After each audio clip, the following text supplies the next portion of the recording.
se hizo el canal de Suez. Conocen ahí, qué sé yo, Fernando de Lesseps, tipo este, ¿no? Bueno, la vida de Lesseps fue apasionante, era un gran jinete, un gran bailarín, gran nadador, fue cónsul en Túnez, en Alejandría, en Madrid, en Barcelona, en fin. Y en Egipto se hizo amigo de Mohamed Said, que era el hijo de Abbas Pashá, que era el que gobernaba Egipto. Después pasa a gobernar Mohamed Said y el tipo, bueno, para hacerla corta, porque esta no es la historia del canal de Suez, lo convence de volver a unir los dos mares, el Mar Rojo y el Mar Mediterráneo. Digo volverlos a unir porque los antiguos egipcios, lo habían hecho. No a través de un canal en el istmo de Suez, sino por el Nilo. Salía hacia la región oriental del Nilo un brazo que llegaba al Mar Rojo. Después, como el brazo atravesaba el desierto, por no dragarlo, por no cuidarlo, el canal desapareció, pero existió ese canal. Sí. Bueno, lo convence a Mohamed Said de hacer esta obra, vende acciones en Francia para eludir la acción de los banqueros, cuida el centavo, hace la obra, lo inaugura, su nombre cobra una fama universal. Víctor Hugo habla de Lesseps, Gambetta, en todas partes se cantan loas a Lesseps, al progreso, que era la nueva religión de Europa, etcétera, etcétera. ¿Recuerdan ustedes el estreno de Aida en la inauguración del canal? Etcétera. Los 68 barcos pasando del Mar Rojo al Mediterráneo, con príncipes europeos, una milonga, pero que para qué te voy a contar. Quiere decir que gran figura internacional, don Fernando de Lesseps. Un día se reúnen en París unos macanudos, unos sabios, bajo los auspicios de la Sociedad Geográfica. No comparto, me parece, los gustos tangueros de los hombres sabios, dijo alguien alguna vez. Sí, pero refiriéndose a otra clase cosa, de seguramente, sí. En este caso los hombres sabios no se reunieron para hablar de tango, sino para establecer la posibilidad de construir un canal interoceánico en el Panamá. Aquello que priva de sentido a la República Argentina, por ejemplo. Claro, justamente. Bueno, se reunieron, qué sé yo, dijeron 3 o 4 cosas, dicen, sí, es posible, dijeron, qué sé yo, bueno, era posible. Y ahí aparece un tipo, que dice, bueno, yo podría hacer algo, que se llamaba Lucien Napoleón Bonaparte Weize. Y forma una compañía que se encarga de las exploraciones previas. Y el tipo con cierta liviandad hace las exploraciones previas y dice, está todo fenómeno acá, está bien. Consigue incluso una especie de concesión del gobierno colombiano. Digo bien, el gobierno colombiano, porque en aquel entonces el Panamá era parte de Colombia, de la Gran Colombia. Y dice, mira, acá hay 4 posibilidades. Podemos hacer un canal profundo de océano a océano. Podemos hacer un canal con esclusas. ¿Saben lo que son las esclusas, no? Cuando es difícil de explicar por radio, con un pizarrón es muy fácil. Los ríos no están todos al mismo nivel. Por ahí corre un río por acá y otro por acá. Un río corre 10 metros por arriba del otro. Entonces, ¿cómo hacen los buques para subir con las esclusas?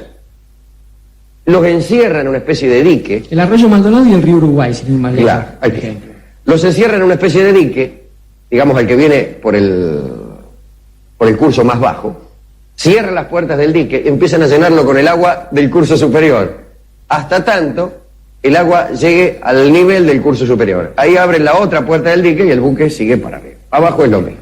Pero es complicado, hay que hacerla, las esclusas. Esa es la segunda posibilidad. La otra era un canal con un túnel de 10 millas. Y la otra era un canal con un túnel, pero de 3 millas solamente. Hay un congreso en París. Otra vez sabios de todas las naciones declaran factible la construcción del canal. Y Lesseps, que fue invitado a ese congreso, al votar, dice, voto sí, y además he aceptado la dirección de esta empresa. Pero no es todo soplar y hacer botella, que está el hijo de Lesseps, que ya es un ovato. Me refiero a Lesseps padre, el hijo Charles.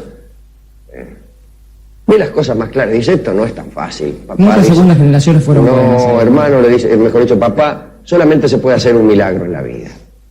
Y el otro le dice, vamos a hacer 2. Pero el Panamá no es Suez, no es arena, está ese espinazo que es la cordillera. Y que atraviesa todo el continente americano. No es lo mismo excavar allí que excavar en la arena de Suez. Aparte, hay diferencia, los dos océanos no están al mismo nivel, les aseguro. Uno está más alto que el otro. Y por otra parte, el terreno, si bien la longitud del canal no es muy grande, el terreno no solamente está lleno de piedras y de montañas, sino que baja y sube de nivel a cada momento, y es un escándalo. Para hacer un canal como el que pensaron hacer ellos primero, o sea, de océano a océano, hay que sacar tanta piedra y tanta montaña que te vuelves loco. Pero Lesseps dice, que yo sí, yo voy a poder, qué sé yo, y empiezan las obras, las inauguran de un modo melancólico en el año 1880. Tenían pensado que uno de los hijitos chicos de Lesseps, que tenía infinidad de hijos, Totot, clavara la pala, hiciera la primera excavación con una pala, y van en un barquito, el barquito no llega, y entonces arman un cajoncito de arena a bordo mismo del barco, y Totot saca un poco de arena y un cura ahí bendice y se vuelven todos para Panamá, ¿no es cierto? Lesseps va a Estados Unidos, se da cuenta que necesita el apoyo de la prensa, y entonces empieza a gastar lo que no gastó en Suez.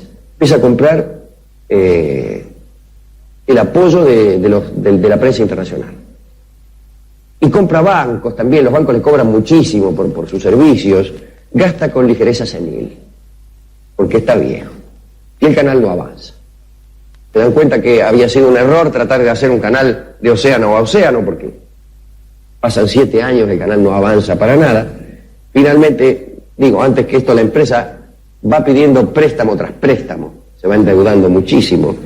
Se adopta la idea de las esclusas, que es la actual, y se lo llama a Gustavo Eiffel, el que construyó la torre, sí, para que haga las esclusas. Se gastan 13 millones de francos en comprar la buena opinión de 2.575 periódicos. Piden una ley, ya al borde de la quiebra, que autorice la cesación de pagos, pero la ley no pasa, y la compañía quiebra. Tenemos una curiosa situación en el mundo, por ejemplo, la madre patria, para llamarla de alguna manera, lejos de tener un gobierno suavizón socialista y pertenecer a la OTAN como ahora, todavía tenía cierto ligero resabio imperial, digámoslo, Alejandro, esto, ¿no? Desde luego, claro. Así es. Incluso se acuerda que en ocasión del otro canal, todavía estábamos con nuestro amigo, don Luis Napoleón y toda esta catena. Bueno, la ley no pasa y quiebra la compañía y se arma un escándalo. Se arma un escándalo porque además se descubre que para conseguir los empréstitos habían adornado a diputados, a funcionarios, y salta una cosa terrible que conmueve a la opinión pública mundial. Lesseps es enjuiciado, se descubre que hay centenares de diputados que han sido sobornados, muchos de ellos confiesan, hay un escándalo general, misteriosamente estalla un brote de odio a los judíos, casualmente en ese mismo momento surge el proceso a nuestro amigo Dreyfus. La historia del escándalo abarca, pero centenares de volúmenes, toca semipróceres como Clemenceau, y aparece un tipo que casualmente había sido compañero de colegio de Dreyfus, que se llama Philippe Bunau-Varilla, y que habla con todo el mundo, habla hasta con los rusos. Habla con los rusos y dice, muchachos, ustedes tienen que hacer el canal, porque ustedes hacen el canal del imperio ruso, que los rusos no le hacen caso, habla con los ingleses tampoco, y habla con los norteamericanos. Funda una nueva compañía francesa, pero habla con los norteamericanos. Y los norteamericanos resuelven hacerse cargo del asunto. La concesión de Colombia ya está por expirar, hay que conseguir una concesión nueva. Se va Bunau-Varilla a Estados Unidos. En Estados Unidos había empezado a hacer un canal, pero en Nicaragua. Querían hacerlo en Nicaragua porque tiene un lago central, Nicaragua, que también podía servir para el asunto. Había un pibe Vanderbilt ahí que andaba contrabandeando cosas, claro. Una especie de mercenario transformado en estadista después, gracias a esta historia, ¿no? Los convence de que Nicaragua no sirve porque hay muchos terremotos. Dice, mire, le agarra un terremoto, se le corre el canal, qué sé yo. No había nacido Sandino todavía, imagínese. Bien, háganlo en Panamá. Casualmente en Estados Unidos sucede algo que conmueve también a la opinión pública. Hay un acorazado en San Francisco que tiene que trasladarse al Caribe para el asunto de Cuba. Y tarda Cuba, digámoslo, Cuba era una propiedad española, Sí. estalla una revolución ahí, y entonces... Intervienen los Estados Unidos. Y se vuela el Maine, un acorazado justamente ahí, y por eso estalla la guerra entre Estados Unidos y España, una guerra miserable como todas las de ese estilo, mentirosas, ¿no? Y ahí donde Martí y todo eso. Bien. Martí. El acorazado Oregon estaba en San Francisco y tardó 68 días en llegar al Caribe. Entonces, un momento, tenemos que construir un canal para que nuestros acorazados puedan llegar rápidamente desde el Pacífico al Atlántico. Pero ¿qué pasa en Colombia todo esto? Bueno, como se ha dicho, el istmo es tierra colombiana, incluso está en el escudo colombiano. No es fácil llegar ahí, sin embargo, los caminos son malos, son todos caminos de herradura, no hay llanura, son lugares muy escarpados. Y Roosevelt, que es el presidente de los Estados Unidos, que se ha entusiasmado mucho con esto del canal, empieza a apretar a Colombia. El primer Roosevelt, digamos. El primer Roosevelt, Teodoro. Teodoro, que además se había hecho su fama como jinete, justamente. Cazador de tigres, ranchero, un hombre de acción. Una especie de Reagan, pero en lugar de en las películas, en la vida real, y así había logrado su ascendente. Y él cree que el destino de los Estados Unidos es dominar el Caribe, y por qué no decirlo, el mundo. Ya empiezan los Estados Unidos, a fuerza de progreso, a posicionarse como una gran potencia. Y mira a los países de América Latina como quien mira a ratas. Como veremos ahora cuando citemos textuales palabras de Roosevelt. Por ejemplo, un día Inglaterra y Alemania bombardean puertos venezolanos para cobrar una deuda en el mejor estilo europeo. Y, olvidándose de la doctrina Monroe, nuestro amigo Roosevelt dice: han hecho bien, hay que darles duro en las nalgas a esos sinvergüenzas. Cada vez que se refiere a los colombianos, las llama esas liebres del monte, etc. Preparan un tratado que es inaceptable para Colombia porque pierde muchísima soberanía. Colombia, se cree que el Parlamento colombiano no lo va a aprobar, y entonces Roosevelt dice: guarda que si ustedes no aprueban el tratado, podríamos hacer dos cosas. La primera, hacer un canal en Nicaragua, y la segunda, hacer el canal por Panamá, pero después que Panamá se declare independiente de Colombia. Y el gobierno de Estados Unidos va a reconocer rápidamente esa nueva república. ¿Dónde hay un argentino?, se preguntaba la gente, además. Claro. Sucede que el Parlamento colombiano no aprueba el tratado. Y entonces, el gobierno norteamericano empieza a trabajar en una revolución para separar Panamá de Colombia. Y allí se traslada Bruno Varilla al Panamá, donde él mismo redacta una constitución, redacta una declaración de independencia e inventa una bandera que borda a su esposa.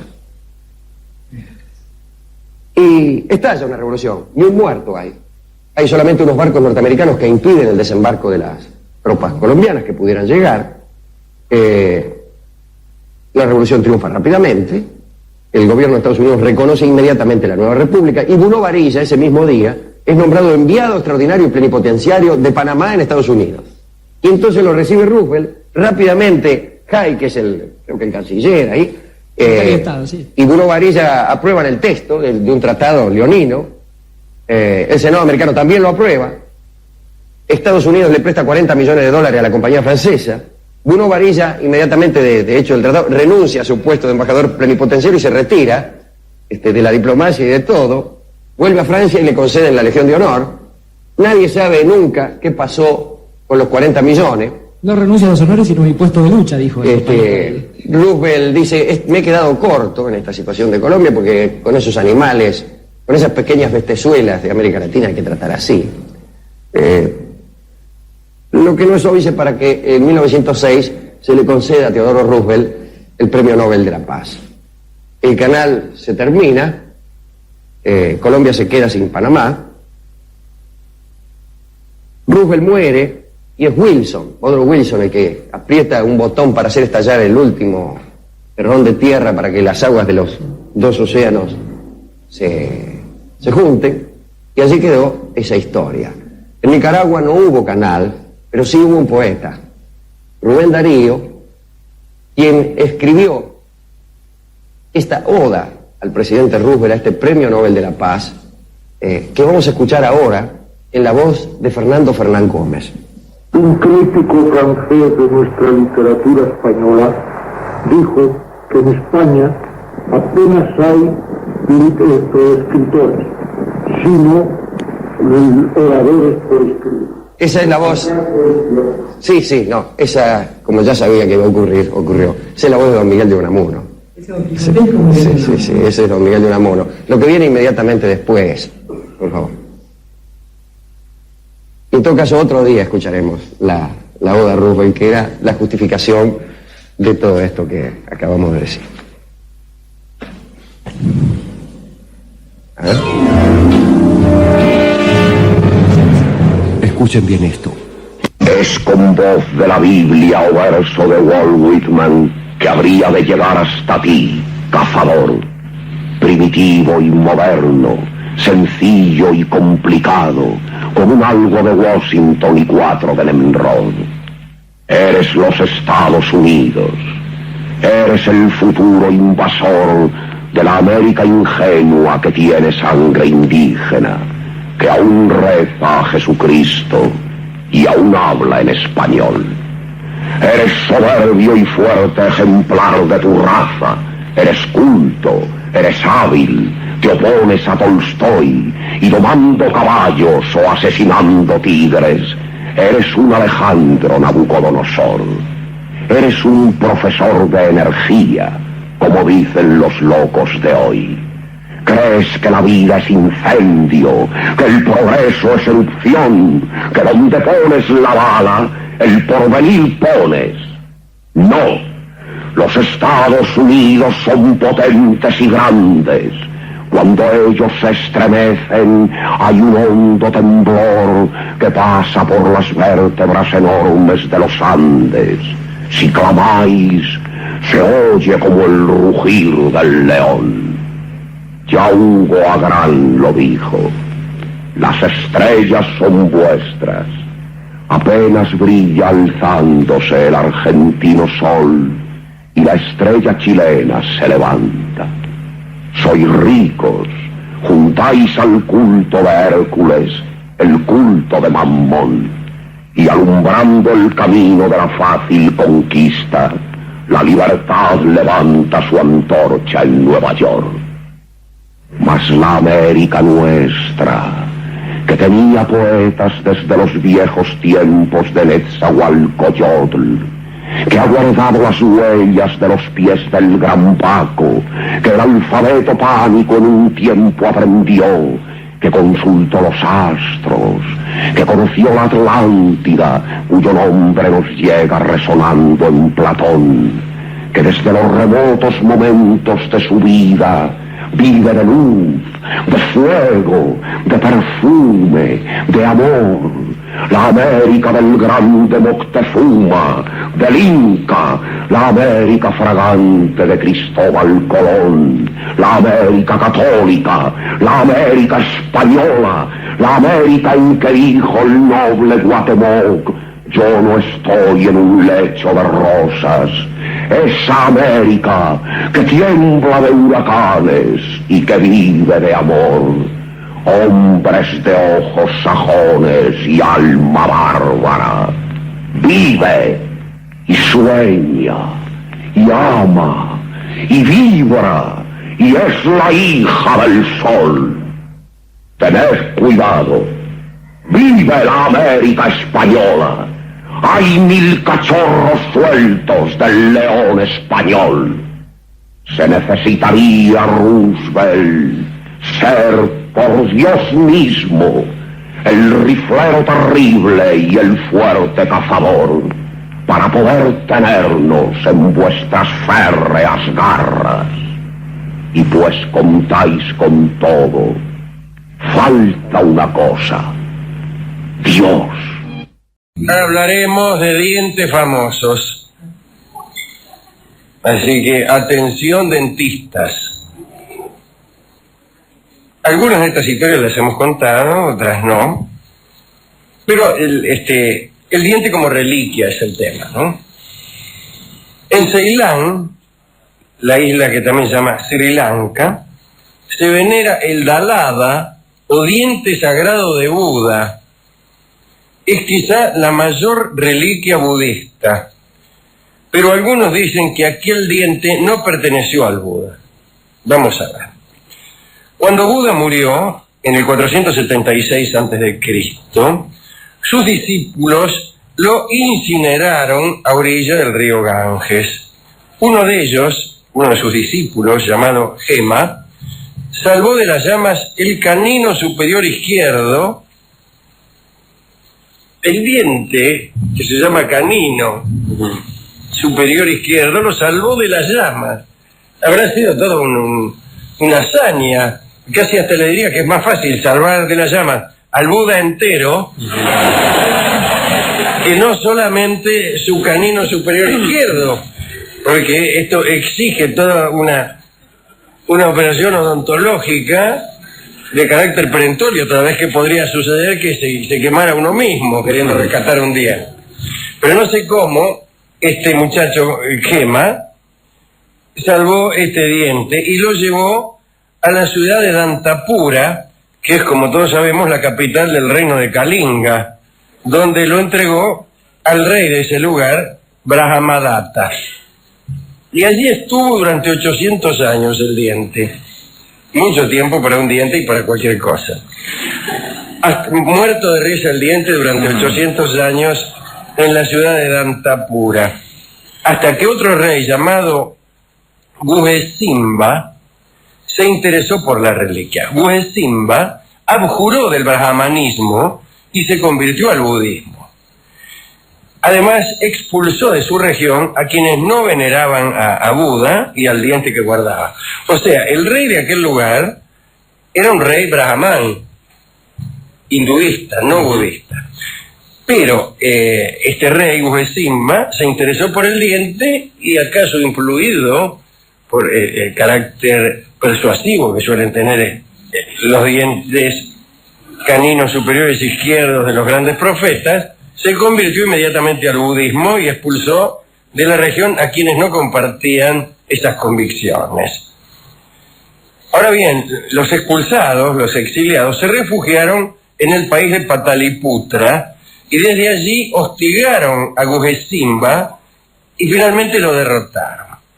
Para que el diente de Buda no se perdiera, Guhesimba, al ver inminente su derrota, lo confió a una hija de él, ¿no?, que lo llevó escondido en el pelo hasta Ceilán. Y allí se guardó con gran cuidado y se erigió un templo en su honor. En el año 1560, ¿quiénes llegan a Ceilán? Los portugueses. Saquearon convenientemente el lugar y se fanaron el diente, Diente que entregaron a Constantino de Braganza, un portugués que era virrey en Goa. Los budistas de Ceilán pretendieron entonces rescatar el diente y ofrecieron a los portugueses una cifra enorme de dinero. Constantino de Braganza, el virrey de Goa, aceptó, pero un arzobispo llamado Leão Pereiro se opuso a devolverlo. Adujo que ni por todo el oro del mundo se podía devolver una reliquia idolátrica que inducía a la perdición eterna a aquella pobre gente. Entonces Pereiro y otros inquisidores pusieron el diente en un mortero de esos palpestos, lo machacaron y arrojaron el polvo resultante a un río. Pero sucedió algo más. Un funcionario tuvo la idea de ofrecerle al rey de Ceilán un diente cualquiera y decirle que era el del Buda. Total, hay que admitir que los caninos superiores izquierdos se parecen todos. Quien ha visto uno los ha visto todos.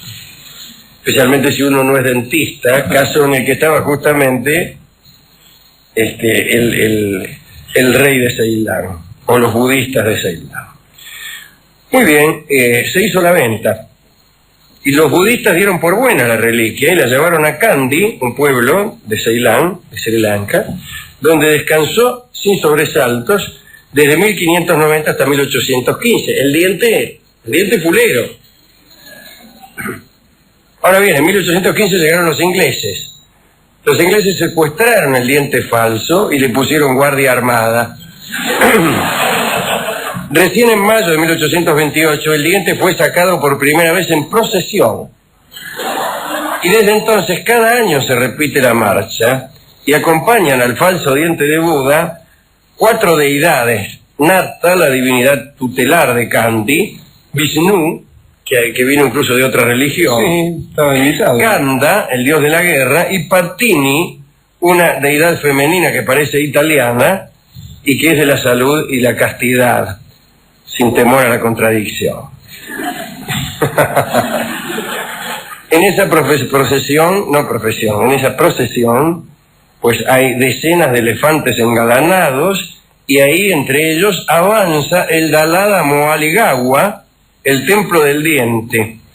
Uno de los elefantes lleva sobre su lomo la carandúa, un recipiente dentro del cual va una réplica de la réplica del diente sagrado.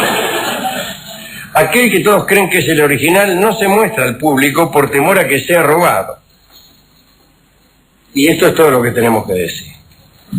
No se enteraron nunca de las actividades de Leao Pereiro y su mortero para el pesto. Algún poeta de 4 pesos dirá, bueno, ¿qué importa después de todo si eso no es el diente? Lo que importa es el efecto que produce.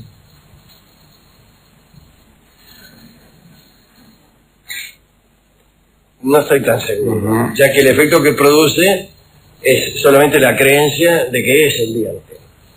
Y no es. Otro diente. Otra historia. En 1790, esta me gustó, la de este diente. Está buena, sí, linda. En 1791 se dijo, en la ciudad de Saint-Antoine de Vincennes, que en la capilla del castillo se guardaba un diente de leche de Jesucristo. Aquel lugar era residencia ocasional de algunos reyes de Francia, hasta que después se construyó Versalles, mucho antes de 1791, de todas maneras. A partir de Luis XIV, aquel lugar se usó como fábrica de porcelana, como prisión o como polvorín.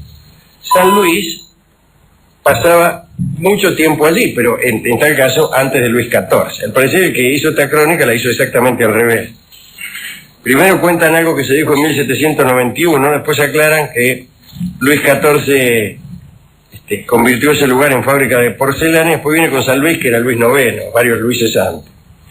Pero bueno, como sabemos, San Luis intervino en las cruzadas y le fue mal, como a todos los que intervinieron en las cruzadas de este lado.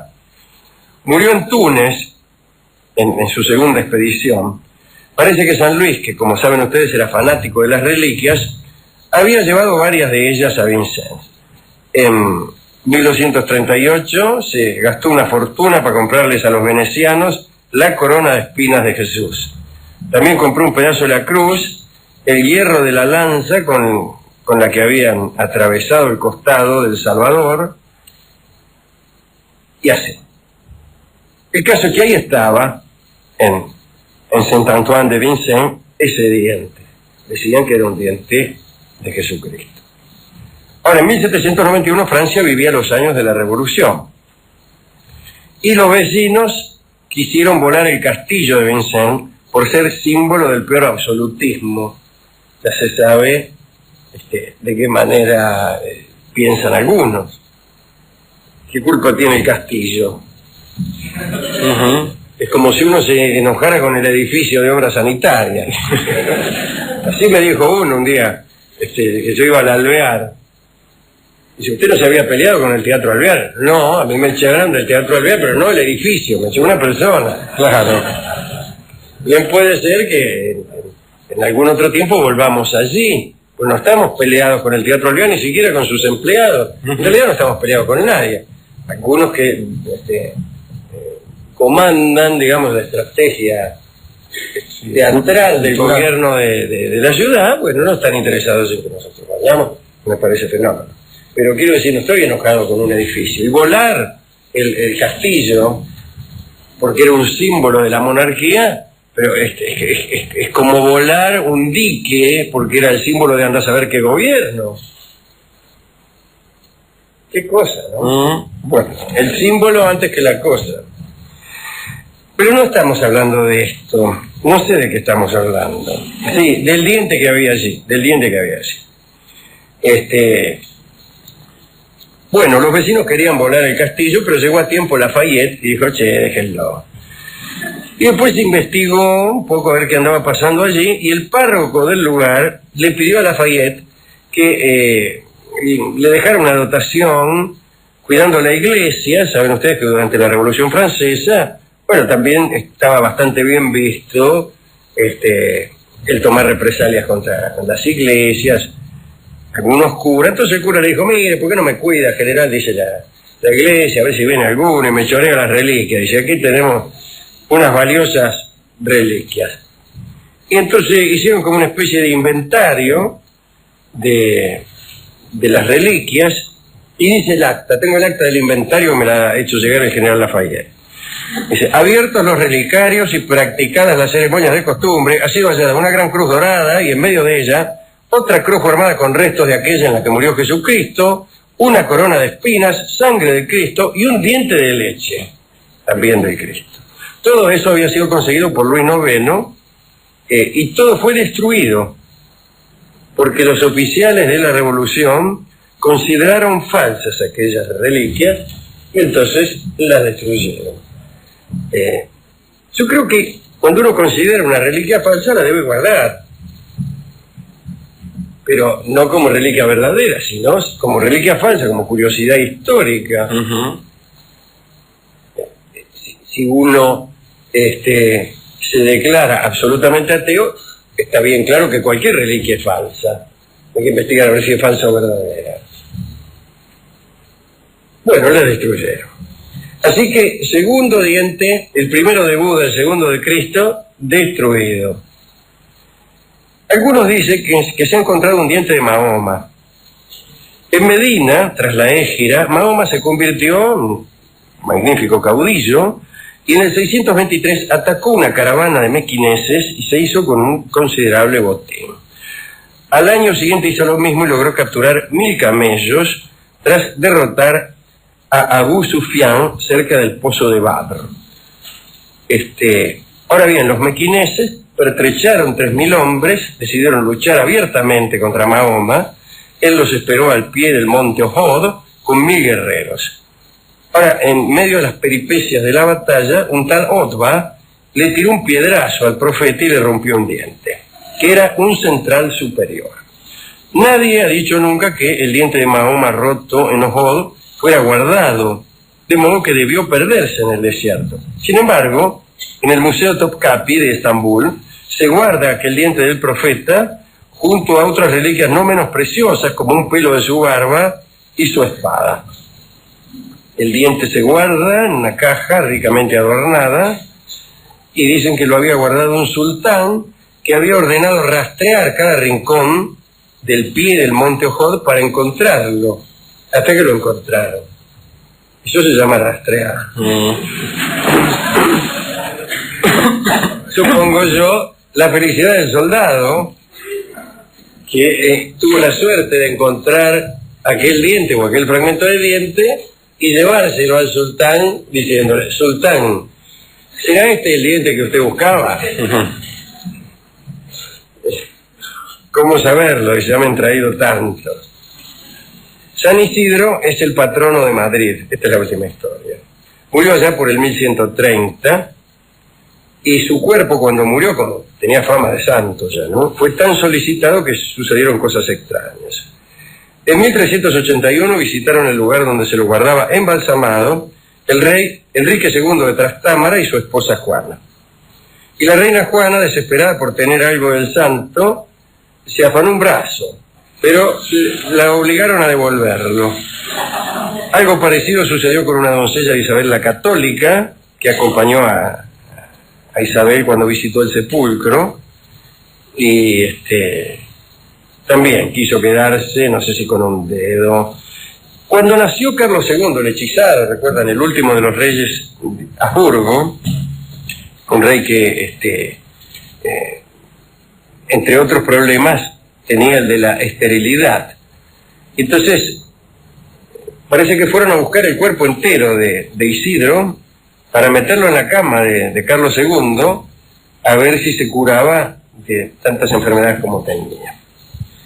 Ahora bien, doña Mariana de Neuburgo, la segunda esposa de Carlitos II, decía que una vez se había curado de una dolencia gracias al santo. Entonces lo trajeron en un arcón para ponerlo en la cama de Carlos. Hicieron toda la operación a puertas cerradas con grandes precauciones para que nadie robara nada, pero a pesar de eso el cerrajero que manipuló los candados se afanó un diente del santo. Y aquí el último diente en cuestión. Y finalmente el cerrajero, arrepentido, le regaló ese mismo diente al propio Carlos II, que lo guardó siempre consigo, sin que se registrase mayor éxito en sus curaciones. Hubo tantos robos de reliquias de Isidro que al santo le faltan todos los dedos de los pies, todos los dientes, y no tiene ni un solo. Gente que, creyendo en el poder sanador del santo, no tiene mejor ocurrencia que afanarle pedazos de su cuerpo en bálsamo. Esta ha sido una historia de 4 dientes que dedicamos a todos nuestros amigos dentistas, particularmente a aquellos agnósticos que no tienen el prurito de quedarse con dientes ajenos para ver si le trae suerte. Imagínense que se le ocurra a Rolón, a un dentista, que sus dientes le traen suerte, entonces los arranque todos con el pretexto de vaya a saber qué peste que le haga. Hemos ido a la discoteca a buscar discos de dientes, de dentaduras postizas, de caninos izquierdos superiores, de mordidas, de masticadas y de bocas en general, y no encontramos ninguno. El propio discotecario nos dijo con grandes dificultades que no había visto jamás en su vida un tango, una canción criolla, un balsecito o una ranchera sobre la dentadura. Fuimos a la Academia Nacional del Tango, que queda justamente acá arriba, y no había nadie. La milonga del canino, nada de eso. No había nadie, porque fuimos de mañana. Y ahora de mañana el tango no existe.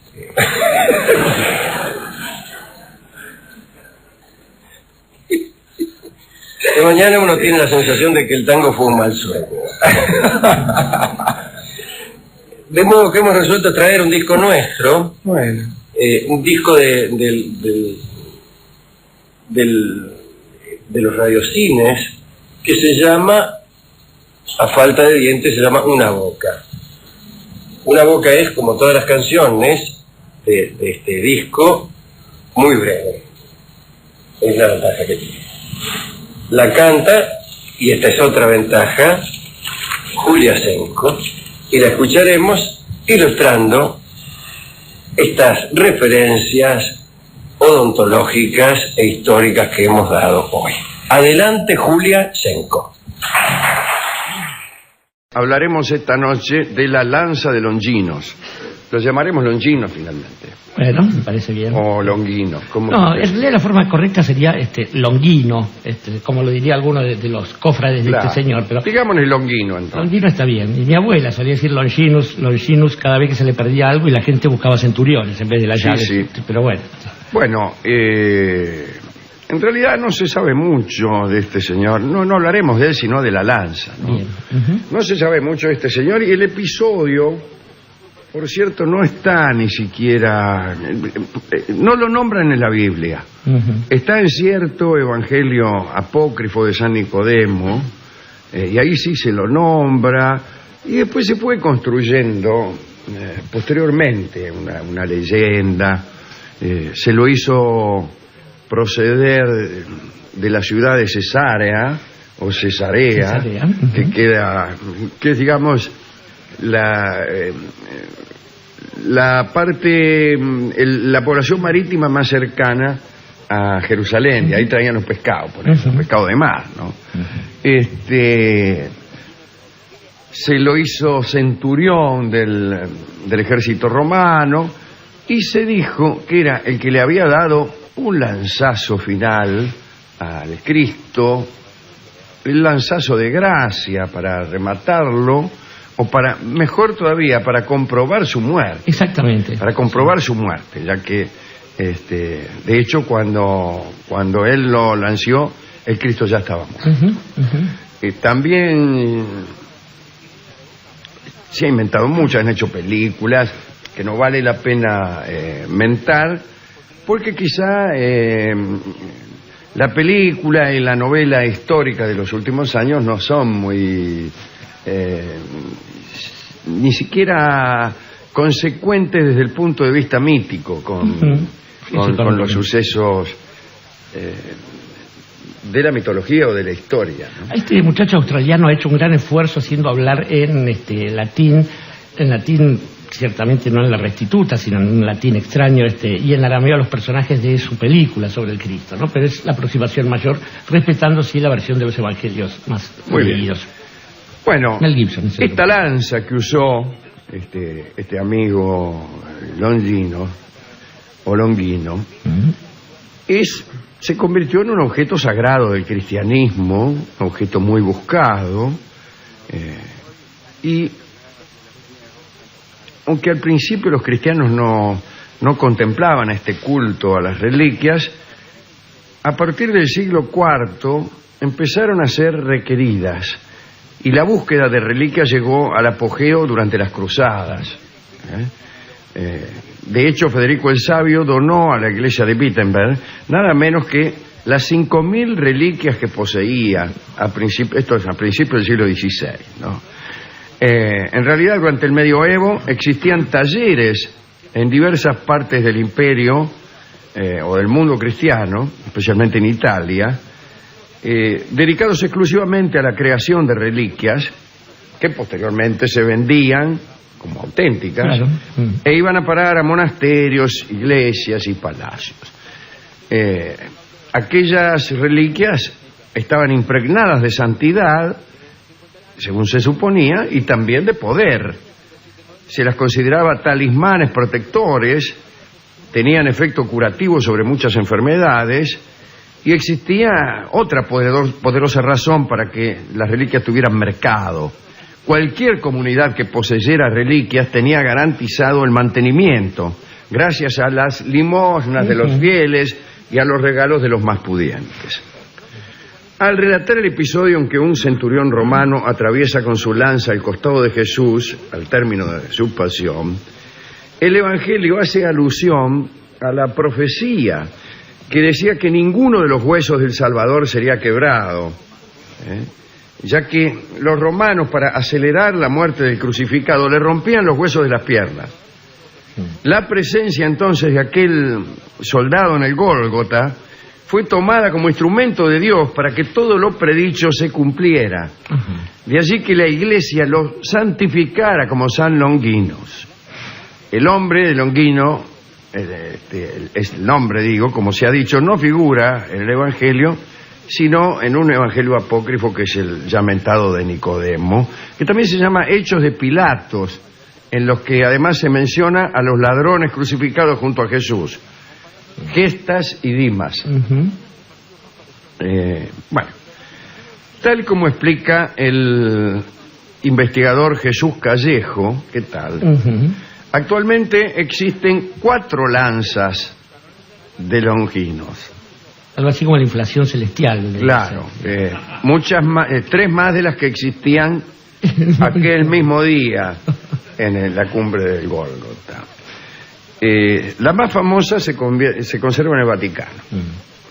La segunda lanza está en París, donde fue llevada por San Luis en el siglo XIII, al regresar de la última cruzada en Palestina. San Luis coleccionaba, como se ha dicho, reliquias, y era el mismo un emisor de reliquias, ya que como tenía fama de santo aún en vida, la gente le afanaba pedazos de su vestidura, se quedaba con la tierra sobre la cual él había caminado, etcétera.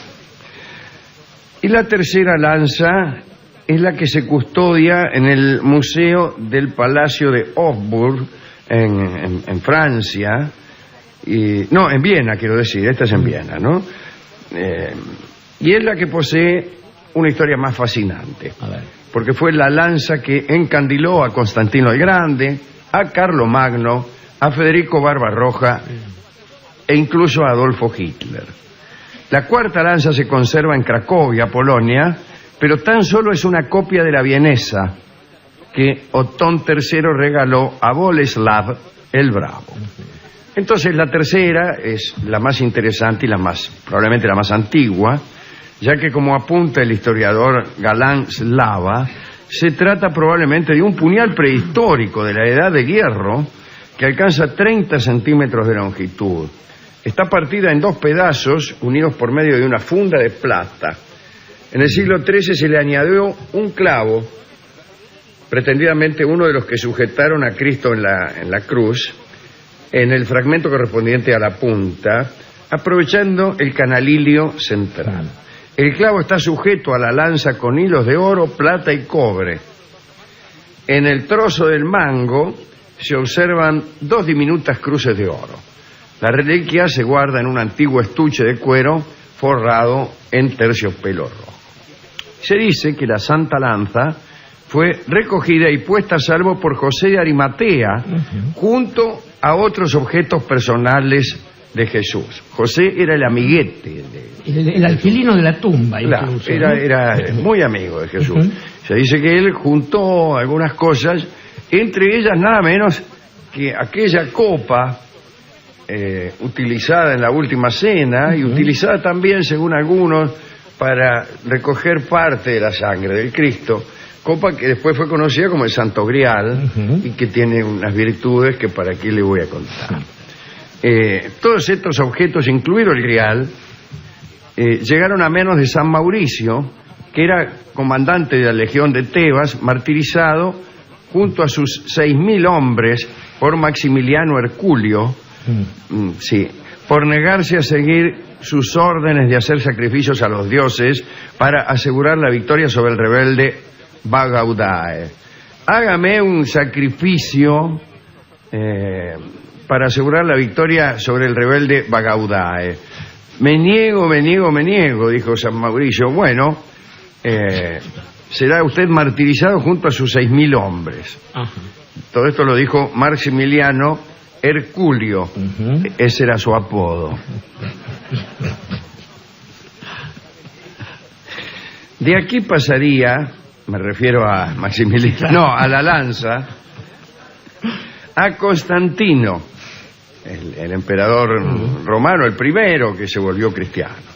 Y fue la lanza la que le dio supuestamente la victoria en la batalla del puente Milvio contra Magencio. Esto fue en las afueras de Roma. Luego la lanza pasó a poder de Alarico el Valiente. Alarico, un invasor un godo. Esto fue en el 410 después de Cristo. Y también al visigodo, otro bárbaro, utilizamos el remoquete que utilizaban también los romanos, el visigodo Teodorico, aquel que protagonizara el banquete de reconciliación con Odoacro, banquete durante el cual habían ideado para confraternizar que cada hombre de Teodorico se sentara junto a uno de Odoacro y se alternaran. Y a una orden de Teodorico, cada uno de sus hombres mató al de la derecha. Sin lugar a error. Si se hubieran equivocado y unos cumplían y otros no, hubiera sido desastroso para todos. Bien, finalmente fue a parar a las manos de Carlos Martel, el hijo bastardo de Pipino II, el joven, un hombre ya de la dinastía del sur de Francia, aquel hombre que tenía un nombre que era la mezcla de Carlos Gardel y de Julio Martel. Bueno.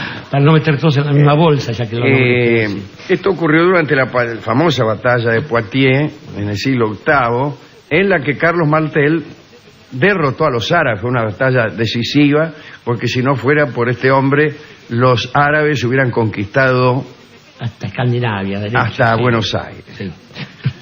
Bien, el siguiente poseedor sería casi un siglo después, nada menos que Carlomagno, que logró medio centenar de victorias, dice aquí como si fuera el ranking de la revista Knockout Mundial. Luego pasó como talismán a Enrique I, el pajarero, que como ya podemos intuir no tuvo muchas victorias. Apenas si le alcanzó el tiempo para fundar la Casa de Sajonia y engendrar a Otón el Grande. De los Sajonia se entregó a los Hohenstaufen de Suabia, uno de cuyos miembros, el legendario Federico Barbarroja, conquistó Italia.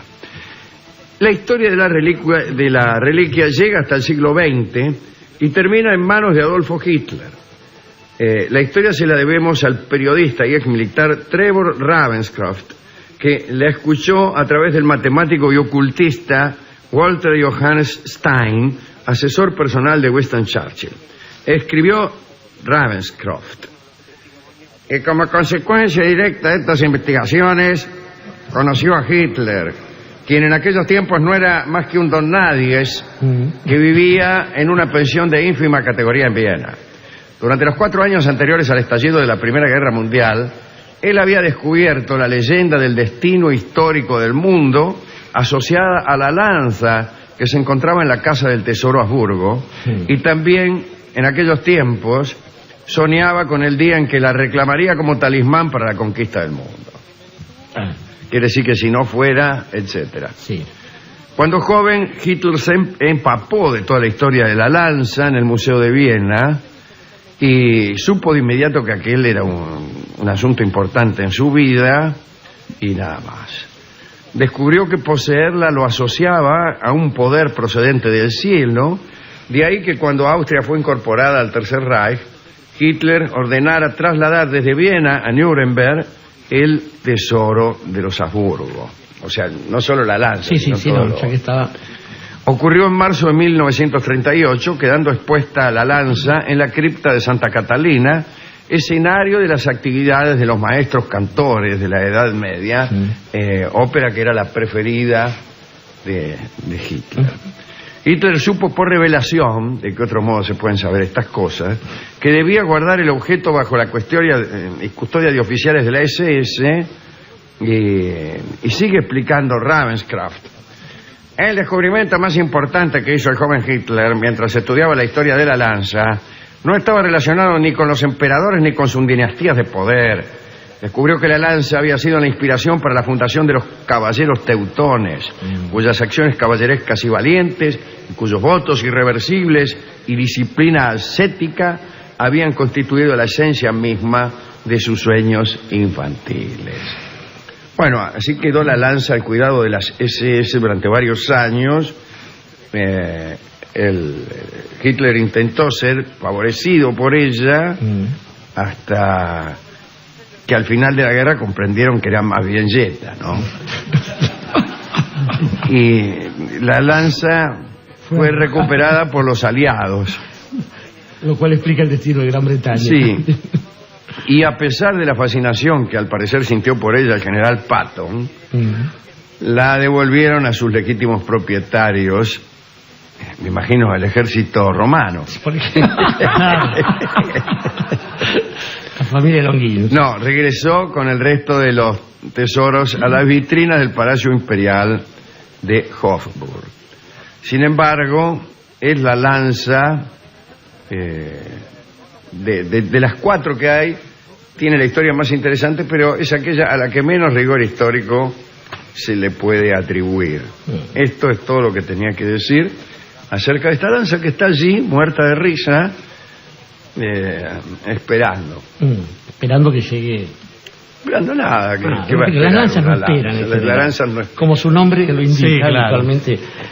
Pero, bueno, Alejandro, si usted quiere que pensemos en algún dedicando de esta charla, yo creo que es interesante pensar en esos desvíos que algunas creencias tienen hacia lo más oscuro de la superstición, puesto que las reliquias en mucho se cruzan con otro tipo de supersticiones, justamente, con otro tipo de fervores extraños en los cuales se deposita en un objeto aquello que debe estar más bien en el ánimo de las personas, en su conducta. Un hipálaje. Sí, Es cierto. Incluso diríamos también que hoy en día hay quienes asociarían este tipo de costumbres a trastornos obsesivo-compulsivos, esta cosa de tener algún tipo de ritual. Ya que me quiero conquistar, anexar Austria mediante el Angelus, toco la lanza primero y después me la conquisto. O me pongo este calzoncillo que está asociado también con mis victorias venéreas. Por ejemplo, y que lo diga usted cuando sale los viernes, por ejemplo. Sí, claro, yo tengo un calzoncillo que me pongo siempre porque lo asocio, bueno, porque es el único que tengo. Lo asocia a usted mismo. Decía entonces que flaco favor a veces hacemos con este tipo de festividades y peregrinaciones detrás de objetos que en general nos hacen olvidar de algún tipo de cosa más consistente. Por ejemplo, algunas de las enseñanzas del Cristo que han logrado que tanto corretear detrás de los objetos una cosa como el Santo Grial, que debió haber encarnado los juramentos de aquella última cena y las promesas de algún tipo de vida en la cual los seres humanos se comportarán un poco menos como bestias, no terminará siendo otra cosa que la copa del olvido. Y la copa del olvido es el tango que escucharemos ahora en la voz de Hugo del Carril.